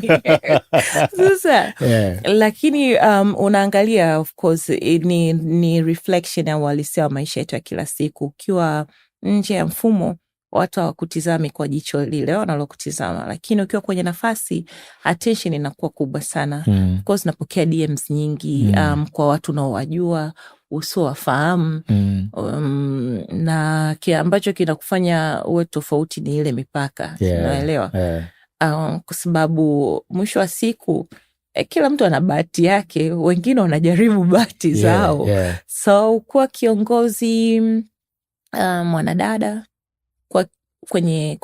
kwenye field ambayo ina dominance kubwa, hivyo vitu huwezi kuviepuka. Ambacho kinakutofautisha na wengine ni jinsi ambavyo mwenyewe unajiweka mipaka. Na nafikiri pia kuolewa mapema imesaidia kusimamisha taasisi yangu binafsi. Shemeji huwa anasemaje? Bahati nzuri mara nyingi kila napoenda yupo, na yeye ni mmoja kati ya watu ambao wamewekeza sana nguvu zao kubwa kwenye ukuaji wangu wa kitaasisi, lakini vile vile ukuaji wangu binafsi, maisha yangu ya binafsi ya kawaida. Ukimwondoa Aunty Zubi the CEO nyumbani, yeye amekuwa ananisimamia sana, na amekuwa ananisupport katika ndoto zangu.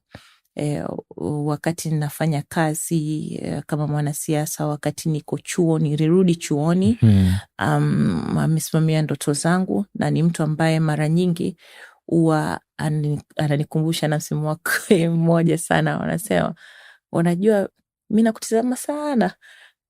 Kwa hiyo ule ndio ambao unanipa nguvu ya kuweza kusimama kila siku, na mimi namshukuru sana kwa kuweza kunisimamia kama mwanaume, lakini kama kiongozi, kwa sababu regardless ya vyeo vyetu, nafasi ya baba au mwanaume kwenye familia iko mahala pake, na unahitaji mwanaume imara kuweza kusimamia mwanamke imara. No, unajua wanawake wengi ambao wanajiweza ama wamefika level fulani ya uongozi, wakifika nyumbani wanataka kuleta ile masculine, ile ya kiume, mpaka nyumbani. Amewahi kukulalamikia akasema oya, hizo zipeleke huko Simba Sports Club, hapa tuko nyumbani, mimi ndio CEO wa hii nyumba? Of course, unajua when it comes to taasisi ya ndoa ama maisha ya kawaida ya nyumbani, ni vile ambavyo mmepangiana.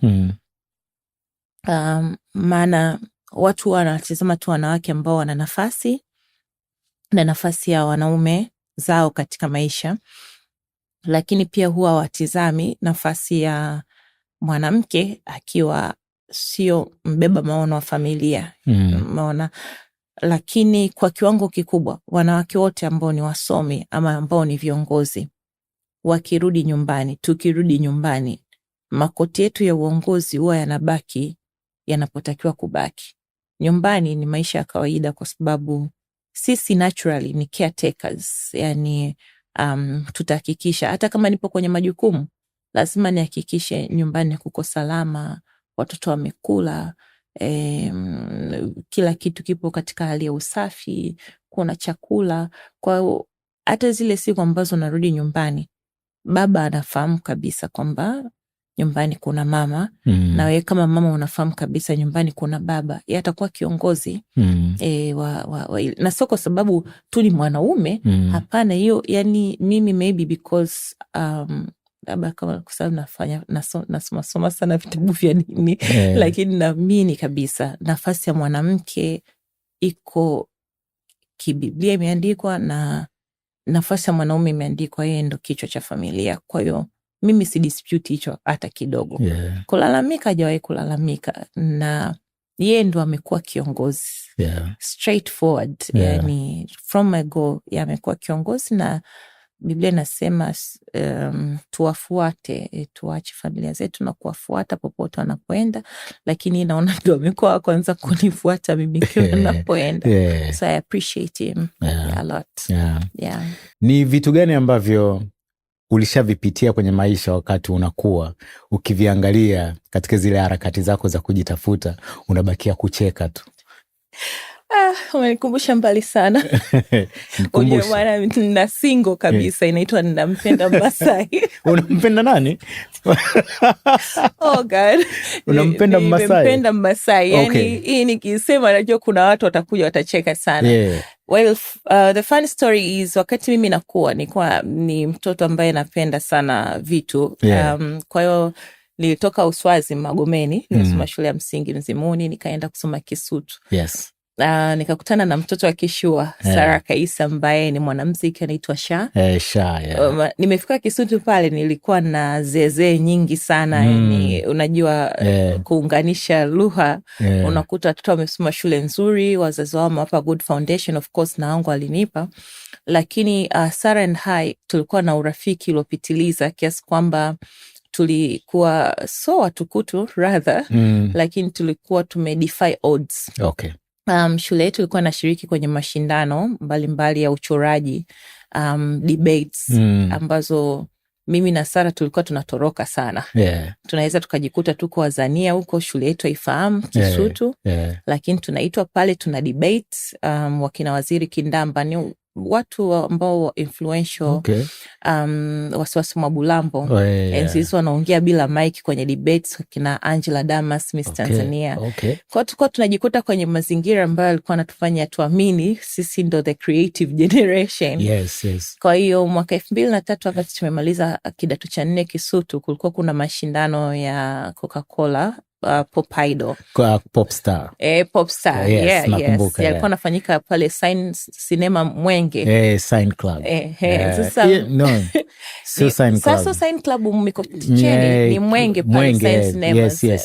Kaona mimi na mwenzangu Sha tukajikongoja pale, tukaenda kushiriki mashindano ya kuimba. Sasa mimi nilivyorudi nyumbani nikamwambia mamangu, unajua bwana, mimi naenda kushiriki haya mashindano na naamini nitaiwakilisha Tanzania. Yani uniambie kitu, mimi ndo mwanamuziki. But mama angu nafikiri kipindi hicho either alitoka wimbo wa Banana, Mama Kumbena. Naukumbuka Mama Kumbena. Naikumbuka hiyo single. So mamangu alikuwa mkali sana. Wale wa mama wa Magomeni ambao wataki mchezo. Taniambia nini, mimi natoa kila kitu kukusomesha, afu nataka kuwa mwanamuziki. Akanifungia tu kanga pale, akaniambia ukienda huko ukatafuta wazazi wako, baba yako na mama yako Profesa Kaisi, ambayo ni wazazi wao kina Sha. Luckily enough, Sara akaendelea stage iliyofuata. Waona mimi ndoto zangu zikesha pale. Lakini katika utundu the same year nilikutana, of course, ndugu yangu tuna vinasaba naye, Aluta Warioba. Alikuwa anatangaza Times, I guess that time, North Setting ya kituo. Walikuwa wameandaa movie na waandaji wengine inaitwa Amka. Ilikuwa ni filamu ya kuelimisha jamii kuhusu ukimwi. Nilishiriki bwana. Mpaka movie. Nilikuwa Costa. Na nikalipwa. Nafikiri wakati naenda kuchukua malipo nilienda na mama. So wakati nachaguliwa form 5 kwenda Mkwawa, nimefika Mkwawa High School, nilikuwa bonge la superstar. Acha. Hiyo movie inaitwaje? Inaitwa Ari ya Maisha. Ari ya Maisha. Yes. Iko YouTube? Bwana, kwanza msitafute sababu nitajikataa, lakini ilikuwa inaonyeshwa TBC that time. It was educational film. Na ilizinduliwa that time na Rais Kikwete akiwa waziri wa mambo ya nje. Ilikuwa kubwa sana. Kwa hiyo pale Mkwawa nilikuwa natembea, nitafikiri don't touch. Movie inaonyeshwa kwenye hall, dining hall. I was the superstar then. Another funny thing ambayo nacheka mara nyingi, unajua Sheimba na Tunda. Tunda gani? Tunda Man. Wakati anaanza career yake, babu yangu alikuwa na music system. Dada yangu sijui hata akamjulia wapi Tunda, akamleta pale nyumbani. Dada yangu anaitwa Regina, anaishi Dubai sasa hivi.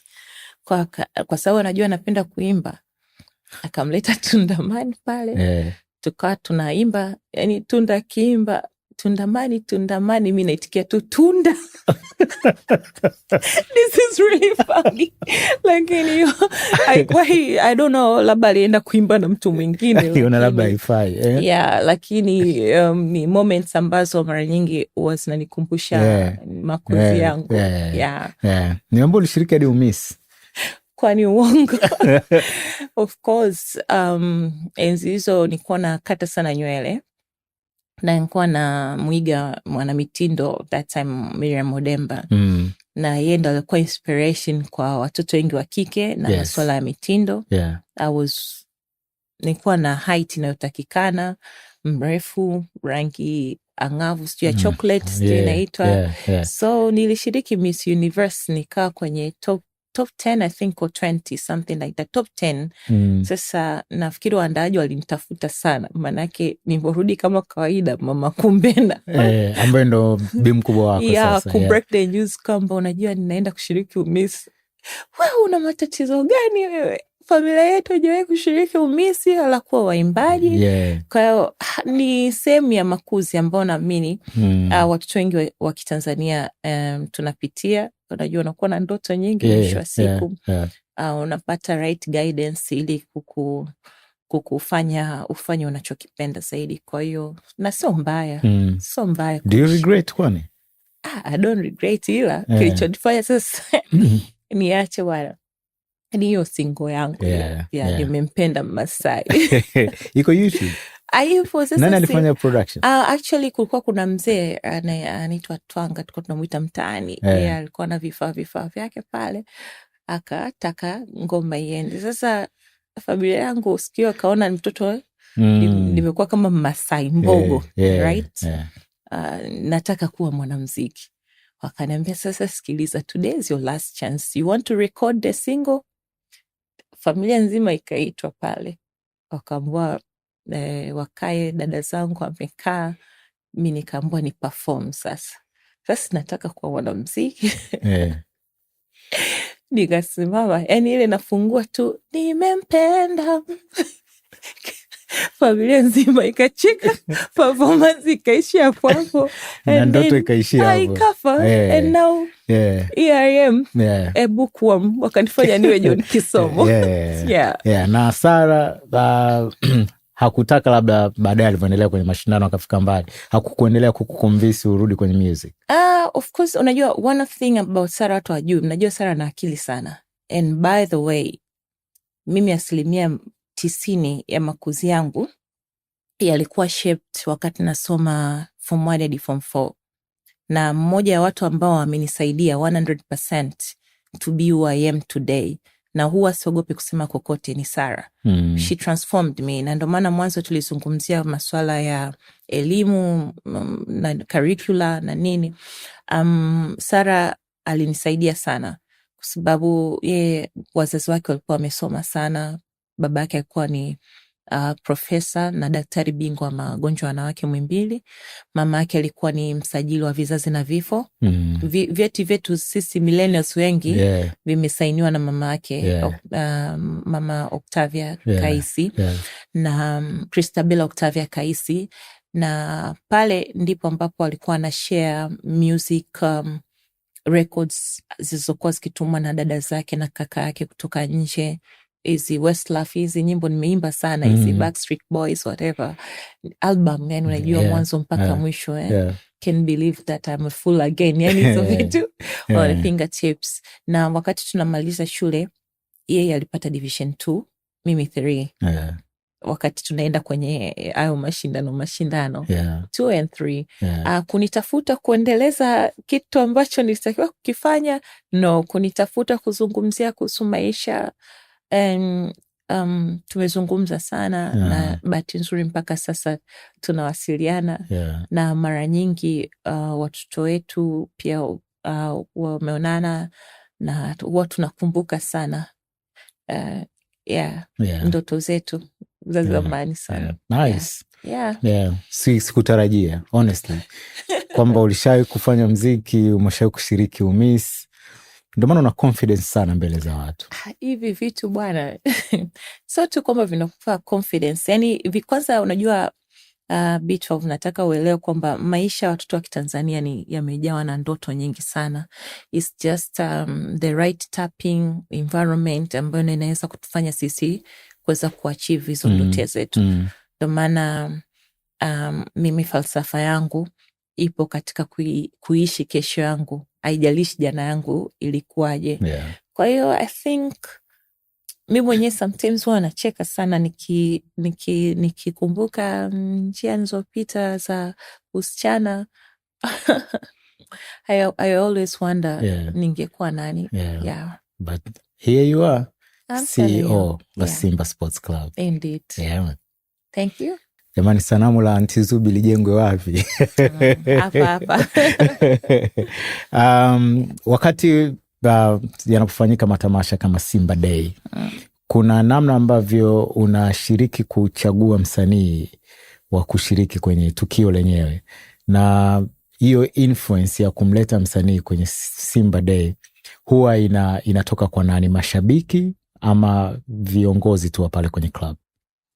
Simba Day kwanza ni tamasha kubwa ambalo linafanyika mara moja kila mwaka, na bahati nzuri huwa naongozwa na theme ya kila mwaka, ndio naongoza tamasha husika, aina gani ya wasanii tutakuwa nao. Na bahati nzuri sana sisi matamasha yetu mara nyingi yanakuwa yako sold out. Na mara nyingi pia ni kama ambavyo tulizungumza awali kuhusu biashara in terms of commercialization of Simba na vitu ambavyo inavifanya. Kwa hiyo muktadha wowote unaohusiana na Simba Day utakuwa determined na theme ya mwaka husika. Na hiyo ndio ambayo ita drive selection ya wasanii, ualikaji wa timu ngeni kutoka nje ambayo inakuja kucheza na sisi. Lakini vile vile tamasha lianze saa ngapi, liishe saa ngapi, vitu gani vya ziada tuviweke vivutie. Kwa mfano kama mwaka jana, tena mnatakiwa mtupongeze, mwaka jana Simba ili set the best standard almost like a Super Bowl performance. Yeah, congratulations. Thank you. Kwa hiyo hizo ni standards ambazo zinabadilika kila mwaka, na of course huwezi kutenganisha trends na preference ya walaji nilizungumza awali, ambao ni mashabiki wetu, yes. na selection ya wasanii. That makes sense. Kuna msanii anachaguliwa kutokana na ushabiki maybe wa timu fulani? Definitely. Ni hiyo ina kipengele kwamba uje yani wewe na niliafu uje kuperform kwetu. Timu yangu ni Dazen nije kuperform kwenye. Haiwezekani Dazen. You know? Waswahili wanasema ndege wanaofanana wanaruka pamoja. Right? Sisi tunataka msanii ni kama kioo ama ambassador. Yes. Ni kioo actually na reflection ya mwana Simba. Na miaka yote kitizama wasanii walioperform katika Simba Day ni wale wenye mapenzi ya dhati na sisi. Na bahati nzuri sana of course Alikiba yeye ni tumemset kama at the highest benchmark ya mmoja wa wasanii ambao wamekuwa vioo vyetu sisi kama wana Simba. Wimbo wake wa Mnyama ndo umekuwa kama anthem yetu sisi. So kwetu sisi of course huwezi kutenganisha, yani hiyo huwezi kutenganisha vitu kutenganisha. Na kitu kingine ambacho huwa tunazingatia ni uwezo binafsi wa mshereheshaji, sasa msanii. Kwa sababu tamasha lile ni kubwa sana, watu 60,000, linafanyika katika eneo la wazi. Kwa hiyo kuna masuala mengi ya kuzingatia, sound, accommodation, watu. Unajua mtu anaweza kuwa msanii mzuri sana lakini ukapata stage freak. Ukafika pale sauti haitoki, na huku kwenye mipira tunasema watu wanapiga na misumari, ukaamini kwamba umerogwa. Kwa hiyo ni moja kati ya vitu ambavyo msanii lazima awe navyo, lakini vile vile yani uwe lazima unaendana na falsafa yetu. Sasa mwisho wa siku anayekuja pale, kumbuka, so kama kwenye show za kawaida, anayekuja pale ni mwana Simba. Uwezi kufika pale ukaanza kuimba tofauti na matarajio yake. Kwa hiyo ni vitu vya kuzingatia, lakini katika ubunifu ndio kitu ambacho kinakufanya wewe distinct na mtu mwingine. Na bahati nzuri Tanzania tuna wasanii wengi sana. Napokuja swala la kuchagua nani ya perform Simba Day, huwa ni kichwa kinauma. Kuna muziki wa singeli, kuna muziki wa kizazi kipya, kuna muziki ya dansi. So ni vitu ambavyo tunatamani wasanii wetu wavizingatie sana sana tunapoelekea miaka 90 ya tamasha letu la Simba Day. So mchezo hatari. Miaka 90 toka kuanzishwa kwake. Amazing. Ndio tuta celebrate mwaka huu. Mwaka huu. Hongera sana. Ni legacy gani unataka uiache Simba? The same ambayo nimekuwa projected na watangulizi wangu, untouchable. Nataka kuacha alama moja kubwa sana, lakini alama ambayo pamoja na kwamba kuna untouchable, lakini mpira ni watu, na vilabu vyetu tofauti na vilabu vingi vya nje ambapo ownership ziko kwa watu wachache. Sisi ni klabu ambayo imebebwa sana na mashabiki wetu. Kwa hiyo nataka kuacha uongozi ambao ikaribisha klabu kama taasisi mikononi kwa wanachama wake, na ndio hapo tunaposema upatikanaji wa taarifa, lakini vile vile when it comes to recruitment ya wachezaji, inapokuja swala zima la maandalizi ya msimu, ushindi, lakini vile vile support ya team, basi vyote viwe blended katika watu, na wao wawe sehemu ya mafanikio, changamoto, lakini vile vile ukuaji wa Simba. Ndicho kitu ambacho nakitaka kiwe. Miaka kadhaa mbele, watu wakiulizwa kuhusiana na Anti Zubi unatamani waseme nini? The Iron Lady. The Iron Lady. The Iron Lady. Yeah, I guess it takes courage kuwepo katika tasnia ya mpira, lakini kwa sababu imebeba nguvu kubwa, natamani niwe sehemu ya watu walioshiriki kwa kikamilifu katika mafanikio na ukuaji wa klabu yangu. Ni meseji gani ya mwisho ambayo unayo kwa vijana wadogo ambao wana dream kubwa, especially kwenye football? Determination, passion. Ndoto nyingi uzimwa kwa sababu tumetoka katika jamii ambayo haiamini katika ndoto za wengine, na mara nyingi tunakutana na watu ambao wanatukatisha tamaa kwamba haiwezekani, hauwezi, hicho kitu ni kikubwa zaidi yako, au kiatu unachotaka kukivaa kikutoshi. Lakini ukiwa na ndoto ni lazima uzisimamie. Kwa hiyo wasiache kwa na ukaribu na ndoto zao, ndo determination, sijajua kwa Kiswahili fasaha, lakini vile vile uthubutu.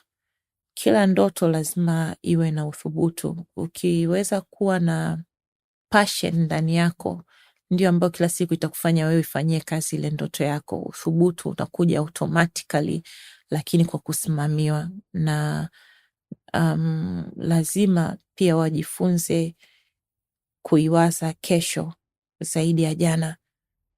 Sisi wengi tumepita katika mapito mengi sana, na kuna nyakati tulifeli sana.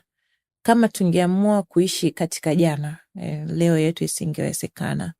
Kwa hiyo inawezekana ukafeli mara nyingi sana sana sana.